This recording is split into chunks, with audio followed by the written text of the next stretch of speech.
In this video, I want to talk a little bit about the month of April and what it looks like when it comes to bass fishing. In this video, I'm not going to talk real specifically about lures, although I am going to mention a few lures, but I just want you to kind of understand what the bass are doing in the month of April, no matter where you live in the country. Now, real quick before we get into this video, I got a pretty exciting announcement.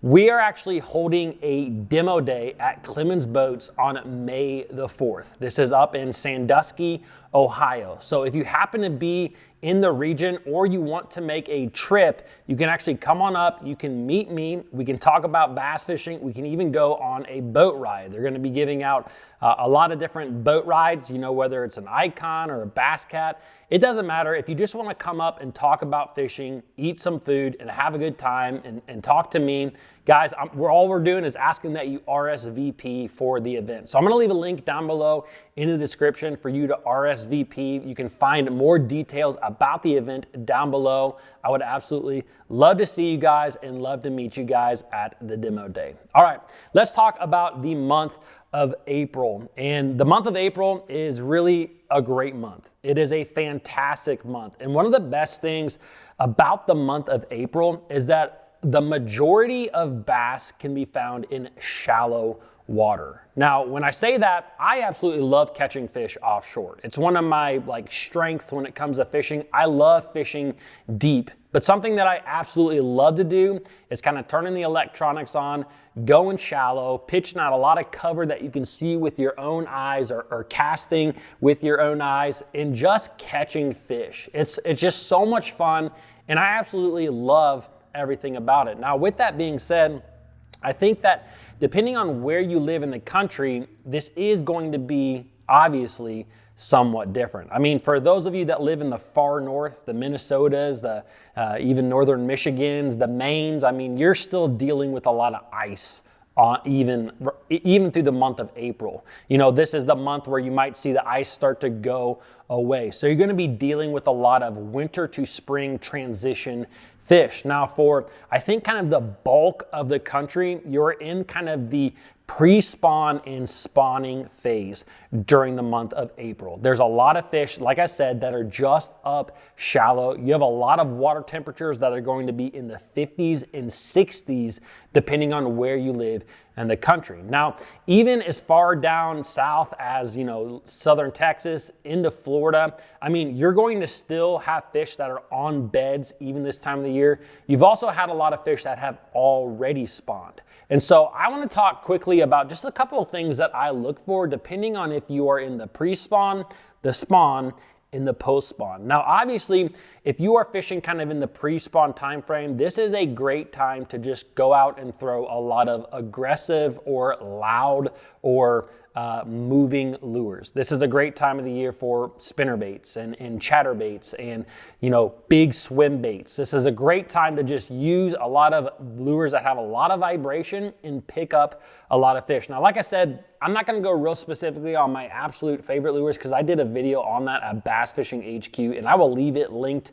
at the end of this video if you want to check it out. But something that I really like to do is just cover a lot of water. I use a crankbait a lot during this time of the year as well. And the biggest thing that I am doing is I'm trying to look for the last place that those fish are going to stop before they get into their spawning areas. Now, it's really important to remember that when it comes to spawning areas, that you want to find protected areas. I think that some guys think a lot of times that a spawning area can be any shallow water area. But one of the biggest things that you want to look for is protection. Protection from the elements, more specifically from current and from wind.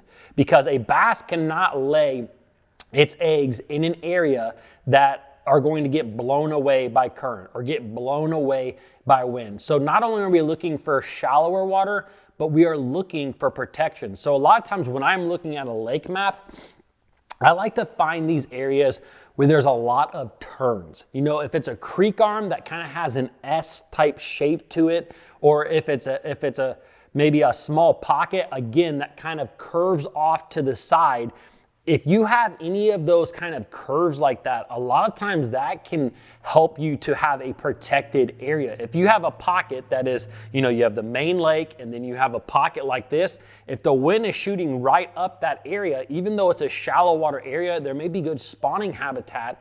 It's simply not protected by the elements. And so therefore you're not going to find as many bass in those areas.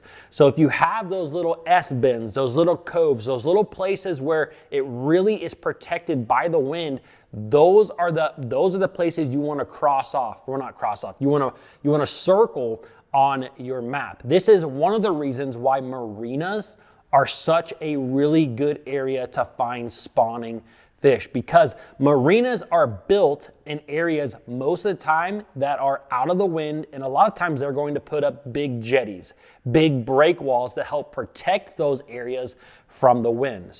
And the other thing about marinas is they typically have a lot of rock. Bass like hard bottoms to put their eggs on. They're not going to put it on a soft or silty bottom. They like a hard object. So rock is a great place for bass to spawn, as well as wood cover. You might have a muddier bottom, but if you have a stump there on that muddy water or on that muddy bottom, that's also where fish is going to be. So really think about protection when it comes to the spawning fish. Now, with that being said, you know, if the fish are actually in the spawning area, a lot of times I'm just going to look at the cover that is in that area, because sometimes cover can be grass, sometimes it can be rock, sometimes it can be wood.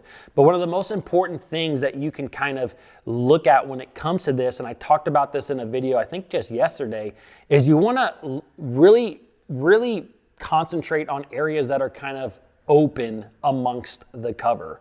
For example, in Florida, a lot of times I'm not tackling the deepest, darkest matted vegetation. I'm not trying to attack, you know, even really thick clumps of reeds. I'm looking for holes in the reeds. I'm looking for places that are void of the vegetation, because that is where those fish are going to set up to spawn. And whether or not you can see these fish or not, a lot of times I'm still going to target that place. Actually, most of the time, there's a lot of times where we're catching fish that are actually on beds that we don't even know it, because we simply can't see. The water's too murky, it's too dingy. But a lot of times, you want to pay attention to the voids in the grass. You want to pay attention to areas maybe next to a stump, maybe not right on the stump, maybe next to the stump.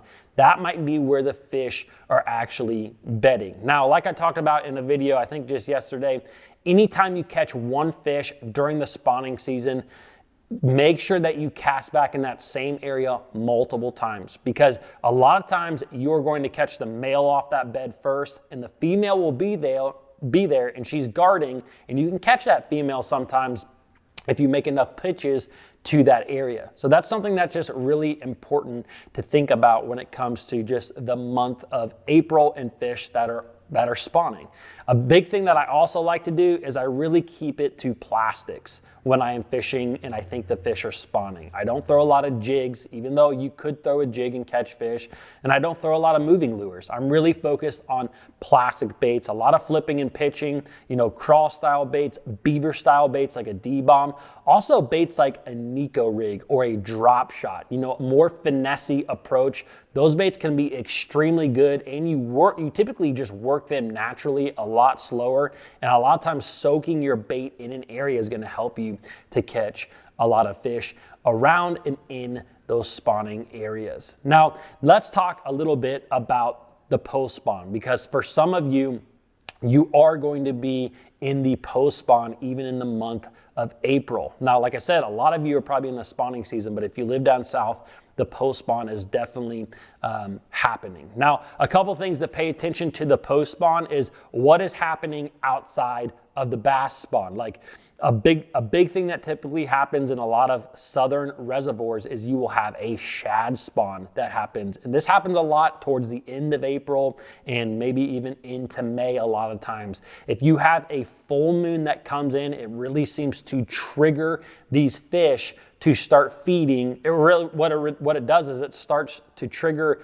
the shad to spawn, which triggers the bass to start eating those shad. Now, shad like low light conditions to lay their eggs in. So typically this is going to happen in that first couple of hours of daylight, as well as the first hours leading to dark at night. And it can also be prolonged throughout the day by things like cloudy conditions or even muddy water. I've seen lakes that are muddy and the shad will spawn all day long simply because you are in really muddy water. So it's really important to have your timing right when it comes to a shad spawn. Now, a shad spawn is kind of like a bass spawn. Shad like to spawn on hard objects, but they spawn in a lot different way. Where a bass is going to lay eggs and then protect it, a shad more or less kind of just goes up against something. You'll literally see them, you see this a lot on docks, where the fish will go right up against the dock floats. You'll see the shad and flickering all over the place, and what they're doing is they're laying eggs on those floats themselves. I've actually had shad lay eggs on my boat before, where I will hear the shad right up against the boat, and later that day when I pull the boat out, there'll be shad eggs stuck to my boat. So it's really important to understand how those shad spawn. Now, when they are active and they are actually in the process of laying those eggs, that's when the bass like to feed on them. So there's a number of lures that you can use in these shad spawn situations. The biggest thing you want to do is mimic a shad.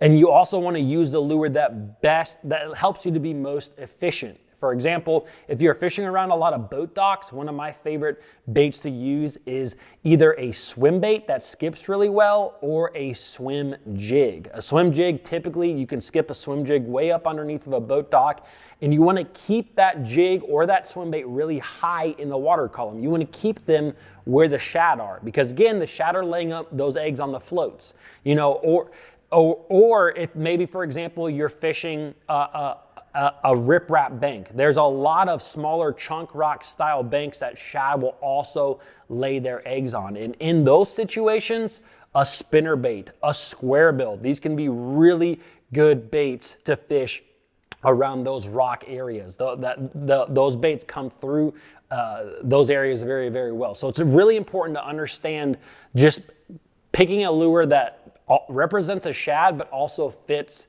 the situation that you're fishing. If you are fishing around grass, a white chatterbait, a jerk bait, these are great lures to use. So there's a number of lures you can use. You just got to think about what helps you to come through the cover you are fishing most efficiently. So guys, I really just wanted to talk all around about what is happening in the month of April so you understand. If you guys want to watch a video that I did where I talk specifically about what lures I like, the exact lures I like, I'm going to leave a link for it right here. Hope you guys enjoyed this video. If you did, comment below, click that like button, and I will see you guys tomorrow.